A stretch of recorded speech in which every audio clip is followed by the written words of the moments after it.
is the director of the Public Health Environment Department that deals with climate change and the effects of those issues on health.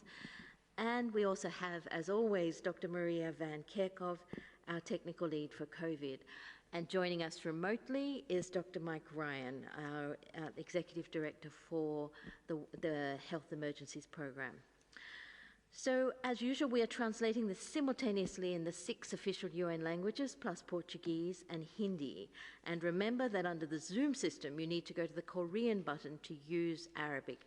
I'd also like to mention that all of this is being live captioned. We have an amazing live captioning service so that people who are hearing impaired or can also follow this fully.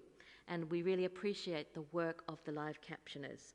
So now, without further delay, I will hand over to Dr. Tedros. Dr. Tedros, you have the floor. Thank you, Margareta. Good morning, good afternoon, and good evening. I would like to begin today's briefing with an update on the Ebola outbreak in the Equator province of the Democratic Republic of the Congo. The outbreak continues to increase and to spread geographically. Yesterday, the 100th case was reported with 43 deaths in 11 health zones across the province. There is currently a delay of about 5 days from the onset of symptoms to when an alert about a suspected case is raised. This is concerning because the longer a patient goes without treatment, the lower their chances of survival and the longer the virus can spread unseen in communities. The situation has been further complicated by a strike by health workers, which is affecting activities, including vaccination and safe burials. DRC has the best trained workforce in the world for Ebola. This situation needs to be resolved as quickly as possible. WHO and our partners are working intensively in communities to find cases and shorten the delay.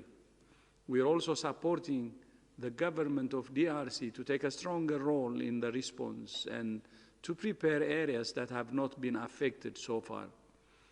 There continues to be an urgent need for increased human resources and logistics capacity to support an effective response across an ever-expanding geographical area and to help health officials identify cases earlier. The government of DRC has developed a plan that needs about $40 million.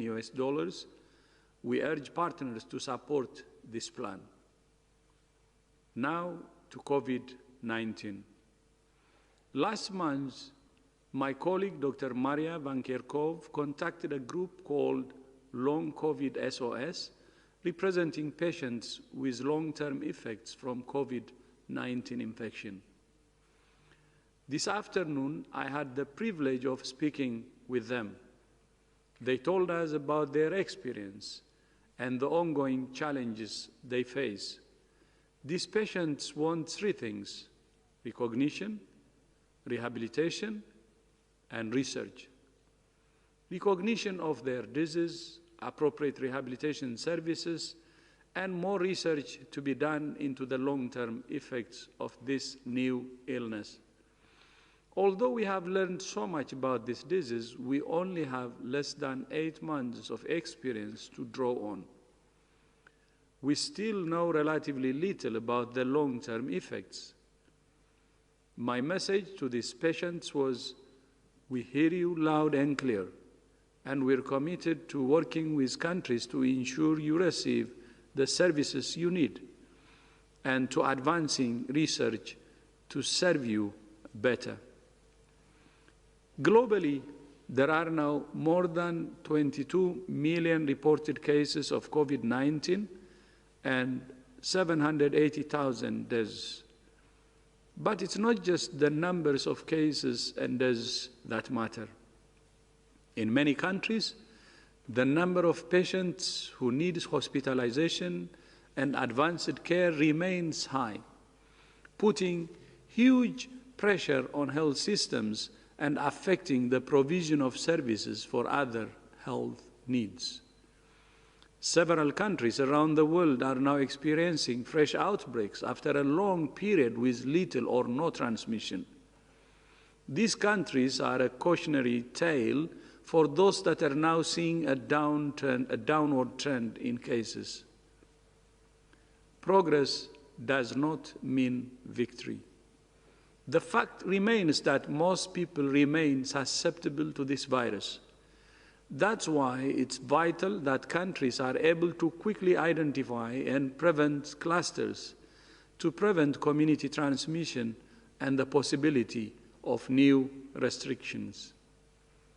No country can just ride this out until we have a vaccine. A vaccine will be a vital tool, and we hope that we will have one as soon as possible. But there is no guarantee that we will. And even if we do have a vaccine, it won't end the pandemic on its own. We must all learn to control and manage this virus using the tools we have now, and to make the adjustments to our daily lives that are needed to keep ourselves and each other safe. So-called lockdowns enabled many countries to suppress transmission and take the pressure off their health systems. But lockdowns are not a long-term solution for any country. We do not need to choose between lives and livelihoods, or between health and the economy. That's a false choice. On the contrary, the pandemic is a reminder that health and the economy are inseparable. WHO is committed to working with all countries to move into a new stage of opening their economies, societies, schools, and businesses safely. To do that, every single person must be involved. Every single person can make a difference. Every person, family, community, and nation must make their own decisions based on the level of risk where they live. That means every person and family has a responsibility to know the level of transmission locally and to understand what they can do to protect themselves and others. At the same time, we cannot go back to the way things were.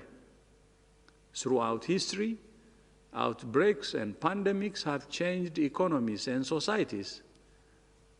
This one will be no different.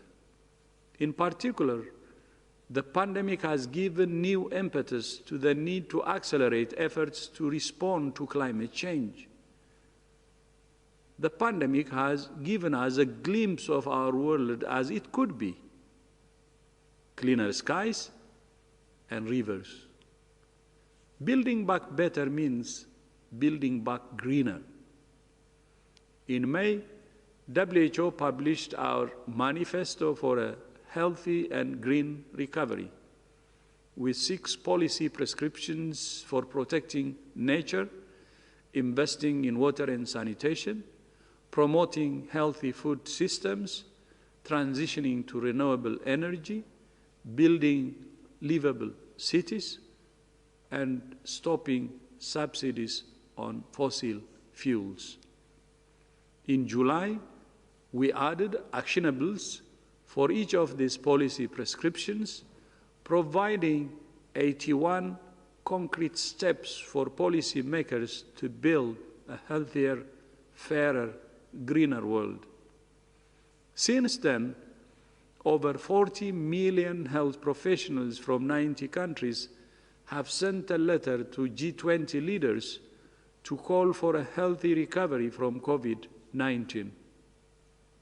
And we have seen many examples of countries acting to protect lives, livelihoods, and the planet on which they depend.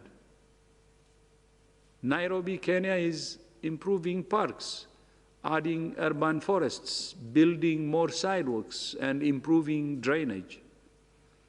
Pakistan has set up a green stimulus scheme, offering laborers who are out of work as a result of lockdown a chance to earn money by planting trees. In the United Kingdom, the use of coal, the most polluting form of energy, fell to its lowest level in 250 years.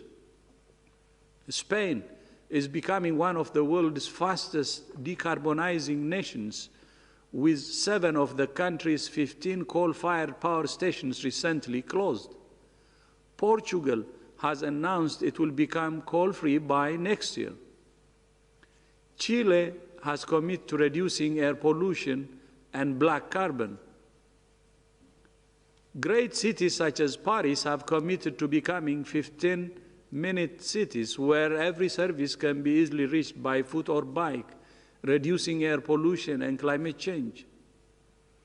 Hardship is always an opportunity to learn, to grow, and to change.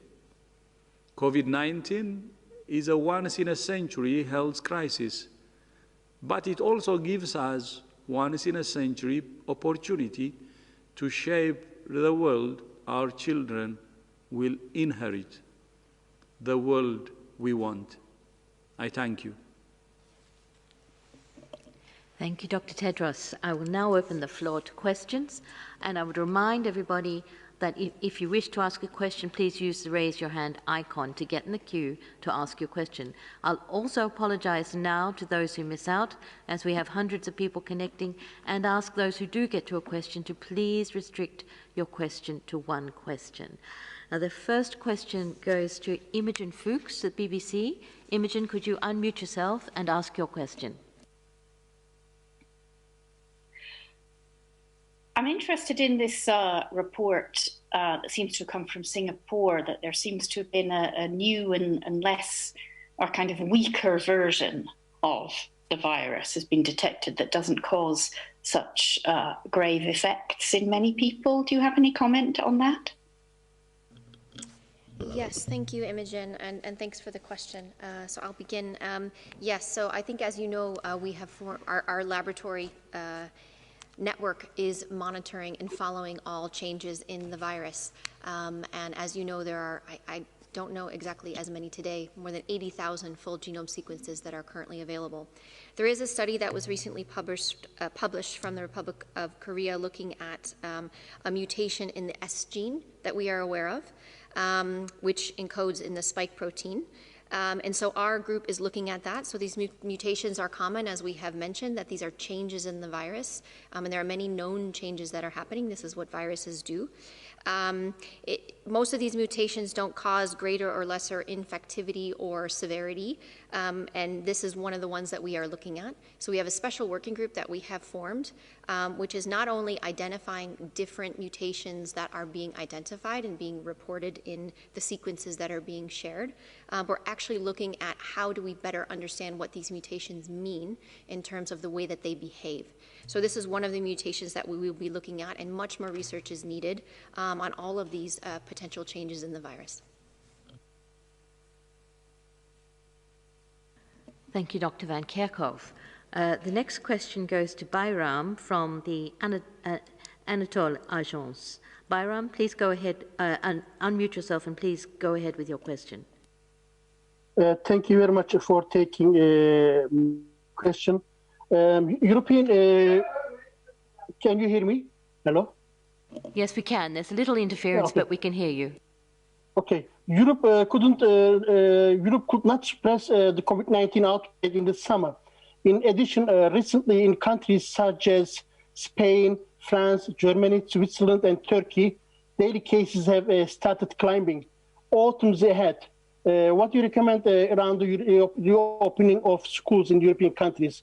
Or do you support the decision of reopening schools across Europe? Thank you.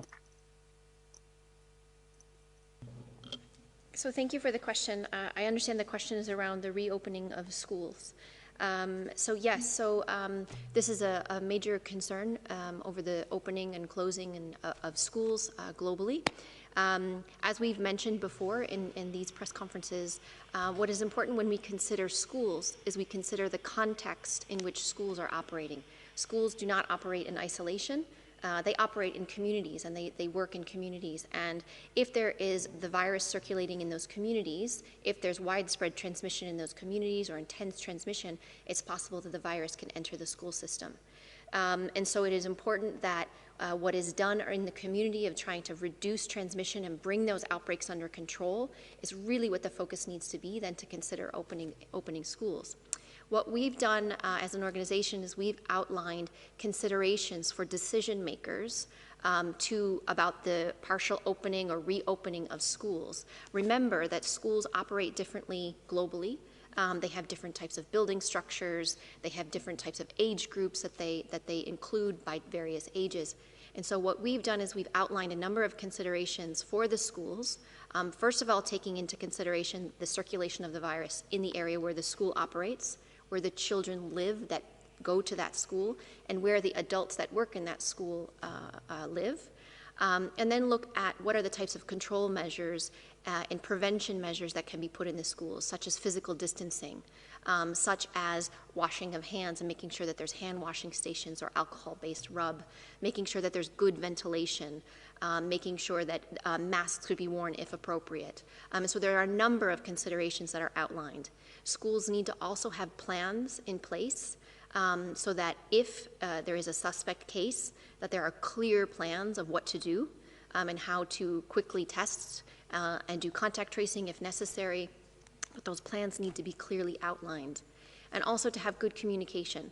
So not only communicating to the students and to the adults that work at those schools, but to the parents of the children that go to that school. How can we communicate about how the school is going to be operated, if it will be a partial opening or a total opening or reduced class size? There are lots of different ways that this could be done.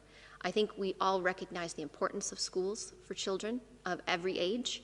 Not only for education, but for security, but for food in many situations, and for social interaction and mental health.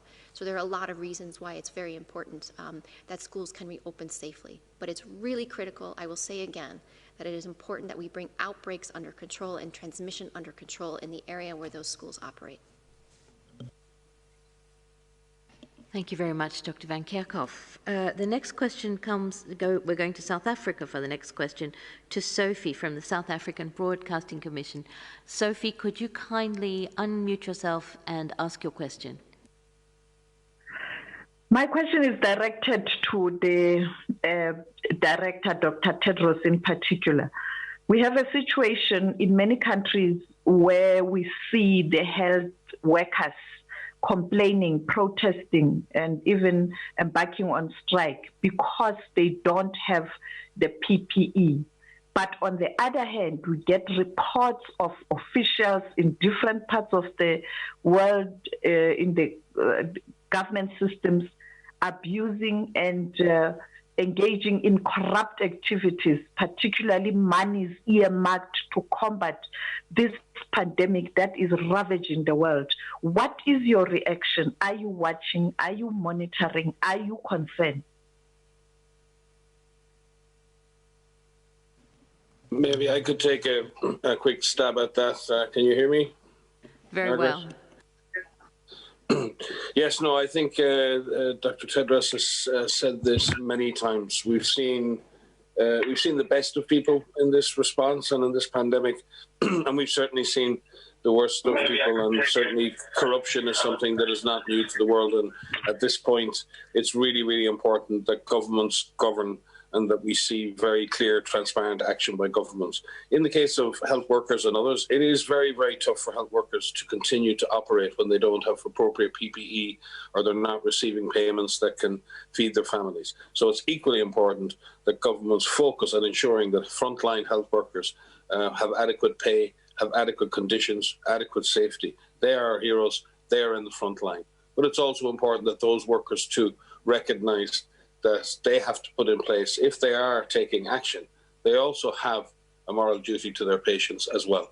So any actions that are taken by health workers to protest, and protest is something that everyone should be able to do, but it should not come at the expense of the health and welfare of patients. Thank you. Just briefly to supplement that on the healthcare workers, I think this is a good opportunity to again remind everyone that we are seeing healthcare worker infections. We are seeing a large number of healthcare worker infections across the world. There are some estimates that 10 to 20% of reported cases in an individual country are among health workers. So it is really, really critical that healthcare workers, that frontline workers receive training so that they know how to protect themselves, how to put on and take off appropriate personal protective equipment, that they are provided the right supplies to be able to care for patients and provide the care that they are trained to do, that they have adequate rest periods, that they have support. This is a tremendous mental strain and physical strain on health workers who are putting themselves at risk for caring for COVID patients and other patients all over the world. So just a reminder that it really is important that we all have a responsibility to ensure that we protect health workers with the personal protective equipment that they need, the training that they need, and the support that they need. Thank you, Dr. Ryan and Dr. Van Kerkhove. The next question comes from Kai Kupferschmidt from Science. From Science. Kai, please, could you unmute yourself and go ahead? Thanks. I just wanted to ask for an update on the China mission. Is the advanced team still there? Is the full team there?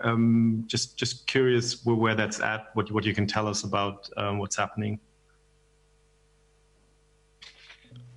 So I could begin.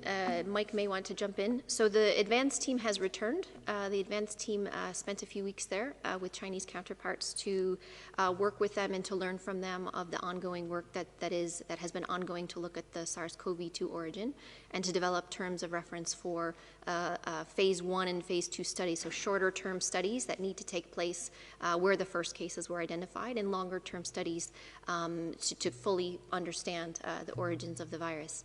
The team is being compiled, and so we discussed with our member states yesterday at a member state briefing that a request through our Global Outbreak Alert and Response Network will be issued so that we can receive some requests for interest for people who might want to be on that mission. Not sure if Mike wants to add. No, I think that's fine, Maria.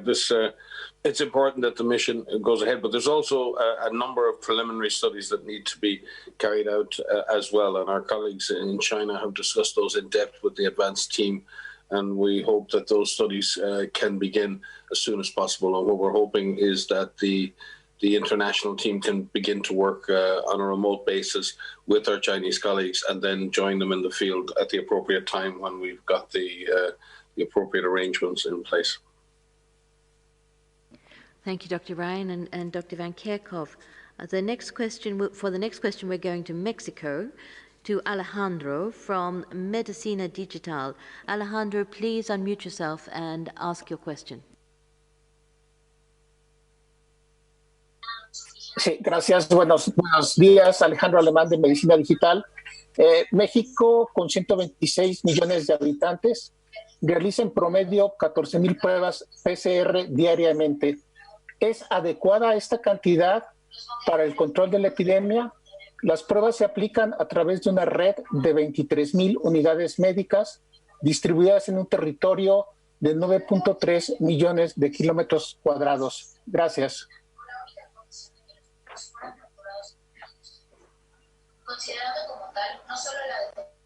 So that question was basically...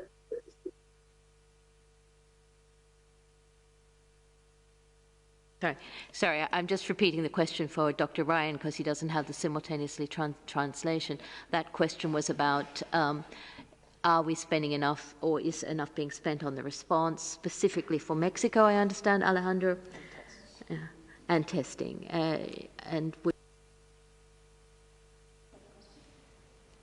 think the question is, in a country with 146 million inhabitants, they are doing every day 40,000 tests. Will you consider this as enough number for a country of such a dimension? Excuse me. Thank you. Sorry for that. But thank you for the clarification.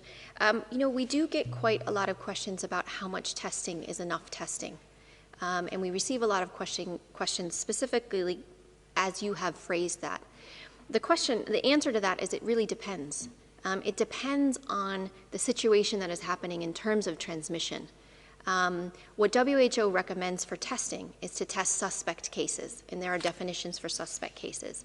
And in situations where testing capacity is limited, or there may not be enough tests, or where transmission may be incredibly intense, you may need to prioritize how much testing is being done.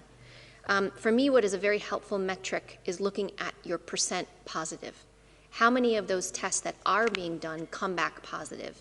And if that's a high number, then more testing may need to be done, because that means that you may be missing additional cases. So it's a hard question to answer specifically in the context that you have provided. But in many situations where testing is coming back, where you have 30%, 40%, 50% positive out of all of the tests that you've done, that means that you're missing a large number of cases. In other countries where they may not see as much intense transmission, or they're doing a large amount of testing, they're seeing a percent positive of 1%, 2%. That's what we would more like to see, but I don't want to put a specific cutoff, because it depends on the situation that you're in and the capacities that you have. But what is important is, without testing, we don't know where the virus is.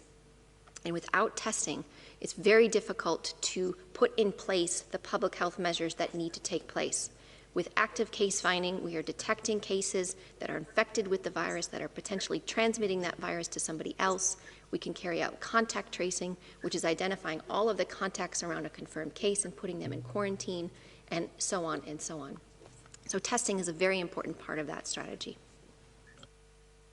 Could I just add, Margaret? Yes, please do. Yeah, no, just specifically on Mexico itself. Most certainly, the scale of the pandemic and the epidemic in Mexico is underrepresented. The testing in Mexico has continued to be limited, approximately 3 tests per 100,000 people daily. If you compare that to somewhere like the US, which is over 150 tests per 100,000 people daily. Test positivity has remained very high, up near 50% at times. And that means many, many, many people are either been underdiagnosed or diagnosed late. And certainly this is having a differential impact in the country. There's a sharp difference in mortality between the wealthier districts and the poorer municipalities. And people who live in impoverished areas of Mexico are almost twice as likely to die from COVID as those who live in more affluent areas. It's also having a differential impact on the indigenous populations in Mexico, with the overall case fatality ratio is high, but amongst indigenous populations, the clinical case fatality ratio is almost 1 in 5, 1 in 4 to 1 in 4 to 1 in 5, and a large number of people from the indigenous communities reporting cases and deaths from COVID to date. So there's a complex situation in Mexico with this differential impact on the poor, on the indigenous populations, relatively low testing strategy, which means the scale of the epidemic in Mexico is clearly under-recognized. And therefore more could and probably needs to be done to really address the surveillance issues and also the differential outcomes for patients in different groups. Thank you, Dr. Ryan, and thank you, Dr. Van Kerkhove. The next question will go to Grace from Health Policy Watch. Grace, please unmute yourself and ask your question. Hi, thank you so much for taking my question. Can you guys hear me all right? Very well. You're loud and clear. Okay, thank you. So my question is for Dr. Maria Neira. What do we sort of know right now about the relationship between exposure to air pollution and COVID-19? Thank you very much. Yes, there have been several articles, several papers published about that. And as you well know, air pollution is responsible for killing more than 7 million every year. Therefore, what we know for sure is that any intervention you can do now to reduce air pollution, to reduce exposure to air pollution, will have a very beneficial effect on anyone at risk for COVID-19. What we know as well that exposure to air pollution is a risk factor and will make you more susceptible to be, if you are infected by SARS-CoV-2, you will be more susceptible to develop morbidity and mortality, because those diseases that are caused as well by exposure to air pollution will be making you more vulnerable. So it will increase your risk and your susceptibility. Therefore, we don't know about the correlation, the real correlation between mortality of COVID and exposure to air pollution, but we know for sure that it's an important risk factor that we need to tackle. Thank you. Sorry, if I could just supplement specifically on the underlying conditions that you mentioned, Maria Nera, that we know for certain in the research that is being done that people with underlying conditions such as underlying respiratory diseases, underlying heart diseases, put them at an increased risk. If you are infected with SARS-CoV-2, you're at an increased risk for severe disease and death. And air pollution causes these chronic conditions. And so it is really, there's a clear correlation here. And we just want to be very clear that those with underlying conditions are at an increased risk for severe disease and death. So again, I will say it's really important that we try to prevent as many infections as we can, especially in vulnerable people who have these underlying conditions, some of which are caused by air pollution, because those individuals can be very severely ill and they can die. Thank you very much, Dr. Nera and Dr. Van Kerkhove. The next question goes to Agnes from Agence France Presse. Agnes, could you unmute yourself and ask your question? Yes, hello everybody. Could you hear me? Loud and clear, please go ahead. Great, thank you. I will ask in French if I may. So, ma question porte sur le port du masque dans les écoles. Alors qu'en Suisse, le port du masque n'est pas obligatoire avant 16 ans, en France, les autorités viennent d'abaisser à 11 ans l'obligation de porter le masque, alors que les deux pays ont des conditions similaires.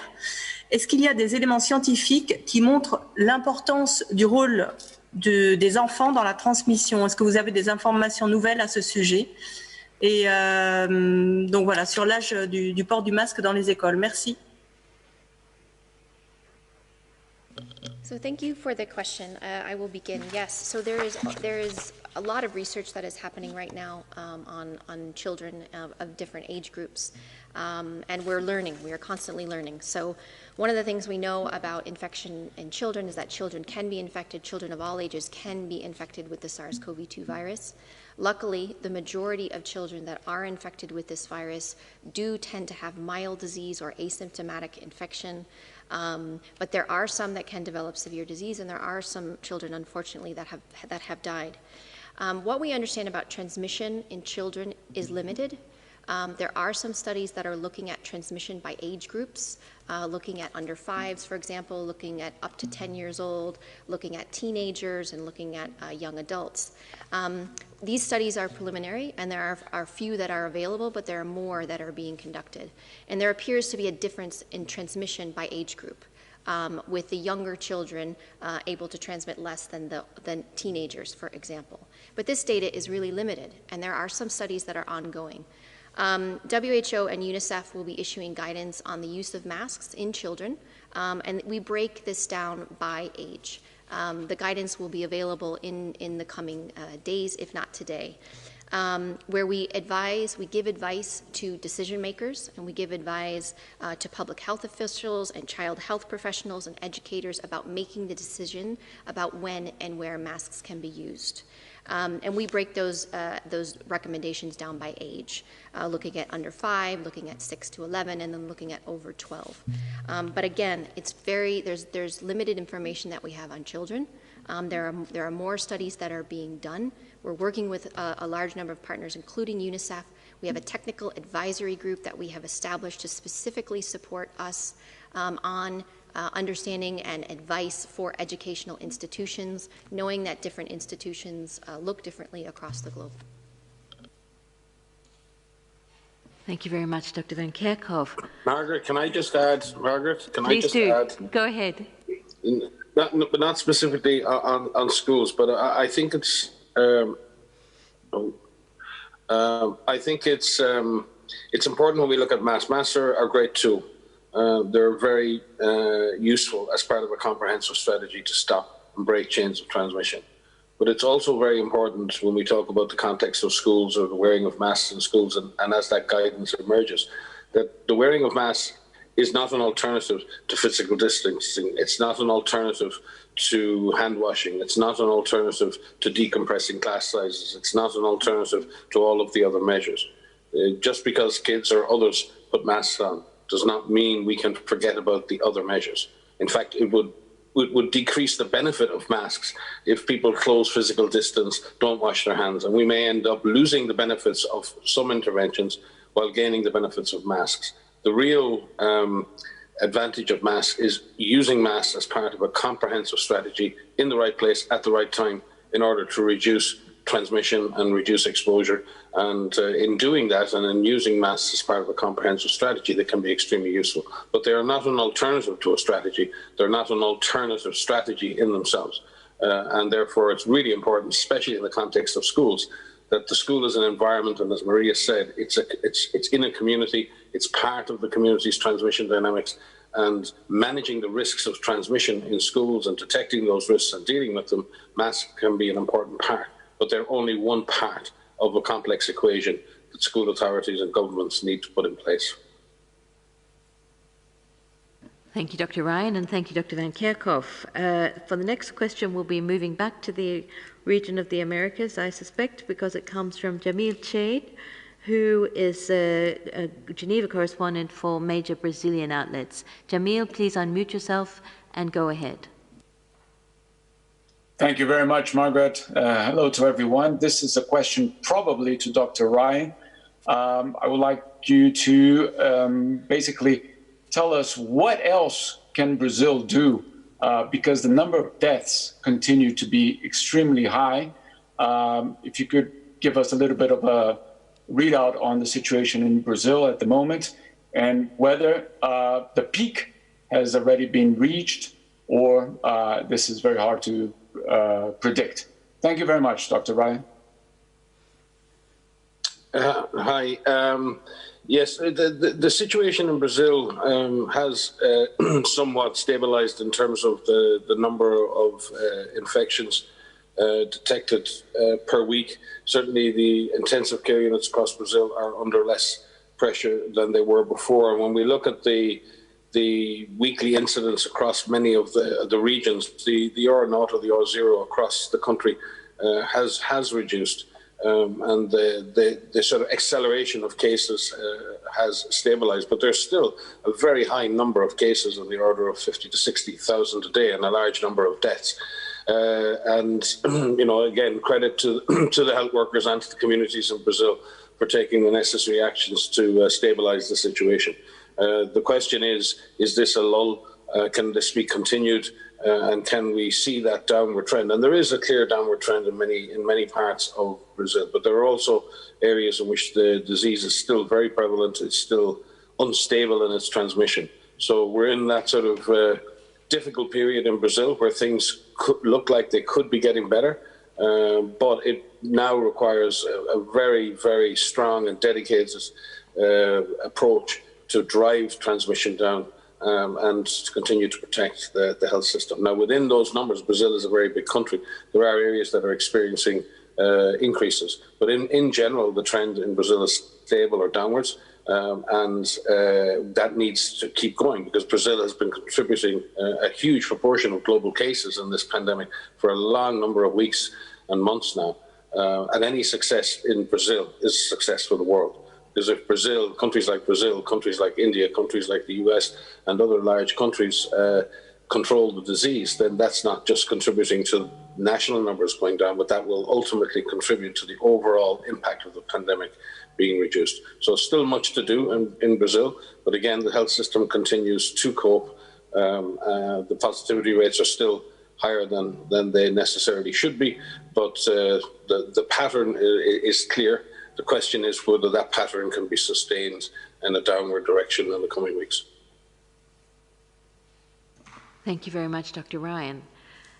So the next question goes to Michael from CNN. Michael, can you unmute yourself and go ahead with your question? Sure. Thank you for taking my question. Greetings from Ottawa, Canada. I recently flew for the first time in a long time and wrote about the experience, and what I noticed was social distancing was near impossible. As you know, a lot of travelers, and I'm talking about even seasoned travelers, are very reluctant to fly. A lot of airlines are on their knees right now because they can't attract passengers. And just quickly, a lot of airlines, including the two big ones here in Canada, Air Canada, WestJet, are even selling the middle seat to passengers. Is there anything you can say based on the information you have to reassure the traveling public that it is safe to fly? And is there anything you can say to airlines that to reassure passengers to come back into the skies? Thank you. So thanks for this question. It again is one that we receive quite a lot. We are working with IATA and the travel and tourism industry and to look at how we can have safe and confident resumption of travel. Again, there are a number of considerations that need to be taken by individuals who fly, by the leaving every part from leaving your home through going to the airport and the physical distancing and the measures that need to be taken at airports, through when you board the plane, during that flight, and then when you arrive. And we're working with our partners to come up with and to issue guidance, and we have recently issued guidance around this and continue to work with IATA and others on how to do this safely. It is difficult to do physical distancing on aircraft, of course, but there are other measures that may be put in place, and we need to follow the guidance that is put out by the airline that you choose to travel. Whether this is wearing masks while you're traveling, or fabric masks, or a medical mask, depending on who you are, and some are offering other different types of measures, but it's following the guidance of what is being put out there. But I think this reluctance or this hesitancy, I think is normal to feel that. But I think there are ways in which the resumption of travel will happen safely. We also need to consider where an individual is traveling from to where an individual is traveling to, and look at the transmission intensity in those different areas. And then as an individual, I think you've heard Mike say before, if something doesn't feel safe, then it probably isn't safe. So there are decisions that individuals need to make when you leave your home and when you choose to do things. But there are measures that you can put in place, in keeping your distance while you're at airports, wearing a mask if you're on board a plane, but following that guidance through the duration of your travel. Thank you, Dr. Van Kerkhove. Dr. Ryan, is there anything you'd like to add? No. Okay. So the next question will go to Isabel from the Spanish news service EFE. Isabel, could you unmute yourself and ask your question?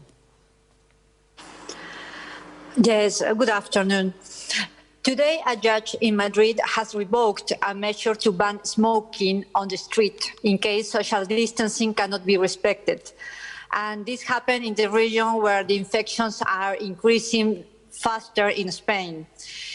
Do you consider this as a setback in the fight against the coronavirus pandemic in Spain? And how could you explain such a decision at this moment? What is the message that this decision sent to people? Thank you. Thank you for the question. I think your question is a good one, and many countries right now are opening up their societies, Spain included. Many countries across Europe and across the world are opening up their societies.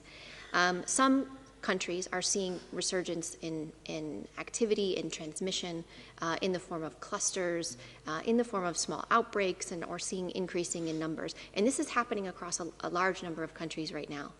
It is really important that we learn how we can begin to live with this virus, to continue to suppress transmission, be ready to identify any cases and clusters that pop up so that we can quickly put those out, so that those small numbers of cases and clusters do not become community transmission again, and minimizing as many deaths as possible. And in doing so, countries may need to implement some measures again. And what we are seeing in a number of countries is that they are choosing to implement some measures in a targeted area, in the area where the transmission is happening. They're implementing them for a certain geographic area, and they're implementing them for a certain amount of time. And what we're seeing now is a targeted approach to adding interventions that need to be put in place to bring outbreaks under control and to try to reduce the number of infections that are happening. Countries are doing this in different ways. And they're doing this, and what we're seeing, and the ones where we're seeing some positive effects, is they're doing this in a data-driven way. Where is the virus circulating? What are the case numbers that are increasing? Where is transmission occurring? Is it occurring in clusters? This virus is being driven by outbreaks in clusters. And we see this over and over and over again in countries. They're finding clusters in entertainment industries, in nightclubs. They're seeing clustering in long-term living facilities, in prisons, in certain occupations. And so it is really important that where we know where this virus is, if we know what those clusters are happening, we can bring those under control. So it's how these different types of interventions are put into place, and hopefully these, these will bring these outbreaks under control. Thank you very much, Dr. Van Kerkhove. So we're coming past the hour. We've only got time for one last question, and it will go to one of our regulars, Simon Ateba. Simon, could you unmute yourself and ask your question? Yeah, thank you for taking my question. This is Simon Ateba from Today News Africa in Washington, D.C. My first question was answered, so I will ask the second question. Yesterday, personally, I went to try to renew my driver's license here in D.C., and the earliest date I received was February 2021. Everything is being impacted, and it's almost obvious that we can't sustain this way of living for a long time. I was wondering if WHO can tell us, one, how long is the 1918 pandemic last, and what's the similarity between that particular pandemic and what we are witnessing now? Thank you. Thank you, Simon. I will begin, and I hope others will supplement. That's quite a question. So the 1918 pandemic was a novel strain of influenza, and it circulated over a number of years. And in fact, once the pandemic, there were several waves of that pandemic impacting the globe. And that virus itself, once the really intense transmission was over after those waves, that virus circulated for many years, for decades, until another strain replaced it, circulating globally. So I think there are similarities. I mean, these are respiratory pathogens. There are numbers of interventions that are put in place for the 1918 pandemic, many of which are being implemented now during the SARS-CoV-2 pandemic. And I think one of the things that you reminded me of in your first part of your question about your driver's license and the impact that this has had, pandemics have incredible impacts. They are pandemics. They are affecting every aspect of our lives right now. And so what we are trying to do in our control program around SARS-CoV-2 is about how do we save lives, but not only focusing on health aspects, but how do we save livelihoods, and how can we help save economies and bring economies back up. And right now, we're still very early on in this pandemic, and I know many people are tired and many people have fatigue as it relates to this. We do as well, but we have quite a long way to go. So we need to remain focused, we need to remain ready, and we need to apply pressure to the virus. We need to apply pressure to try to prevent as many infections as we can and save as many lives as we can, not only from COVID-19, but from all of the other diseases that are circulating that plague many populations, to make sure that essential medical services continue and other services continue so that people can go on and live their lives. Thank you, Dr. Van Kerkhove. Margaret, this is Mike. Yes, I was going to say, I knew you had something to add. Please go ahead. No, I think maybe Dr. Tedros might want to add, because he's been saying for so long that we will get through this together. And human populations, we've been through collectively so many different epidemics, wars, conflicts, political crises, and human beings are resilient. We are a resilient species, and we will get through this. And yes, the disruptions are terrible. They're awful, but they will end, and there will be a brighter day. And some countries are creating that reality right now in the way they're approaching this response.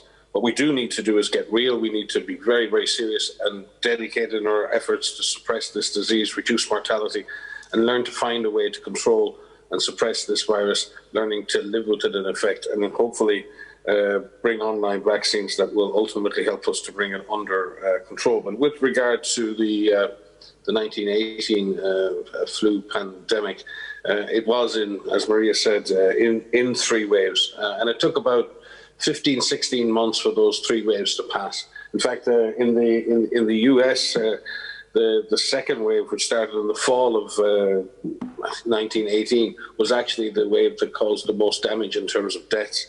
And then the 3rd wave occurred in the winter spring of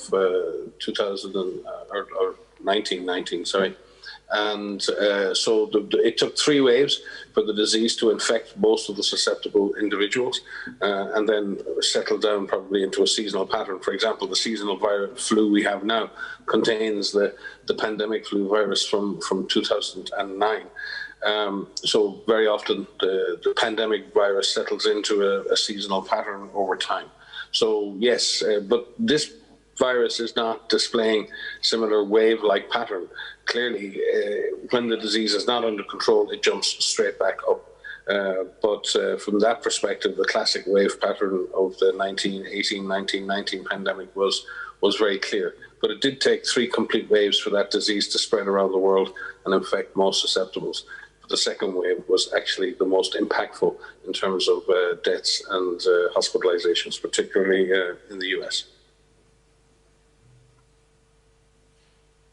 Thank you very much, Dr. Ryan. I was just looking.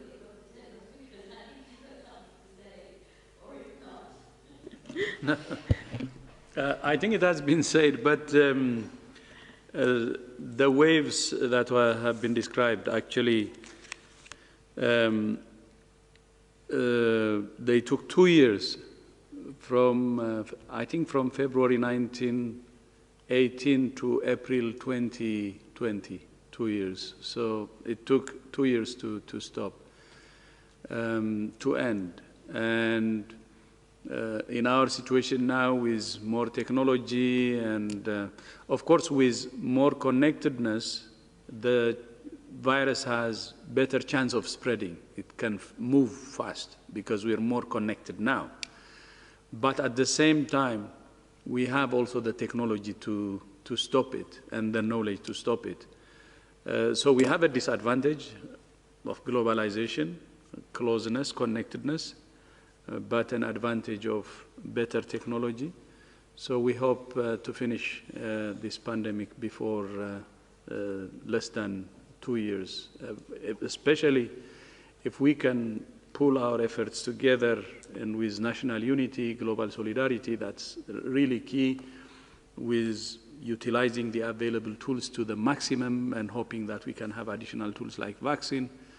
I think we can finish it in a shorter time than the 1918 flu. Thank you so much, Dr. Tedros, and on those positive words. We can do it and we will do it.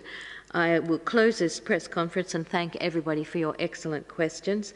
The transcripts will be available via audio file, as will Dr. Tedros's speech, and any other questions that weren't answered or asked, please send a media inquiries and we'll follow through. And even though Dr. Tedros already finished this press conference on such a strong note, I'll hand back to him for final words. Yeah, thank you. My final word is, maybe I was hoping to make a comment on what Sophie asked, actually. It's very important about the strike by health workers and about corruption, especially related to PPEs.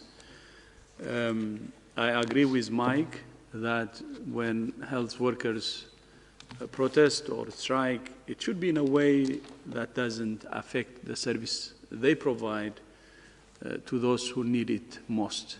That's one. And second, on the corruption, any type of corruption is unacceptable.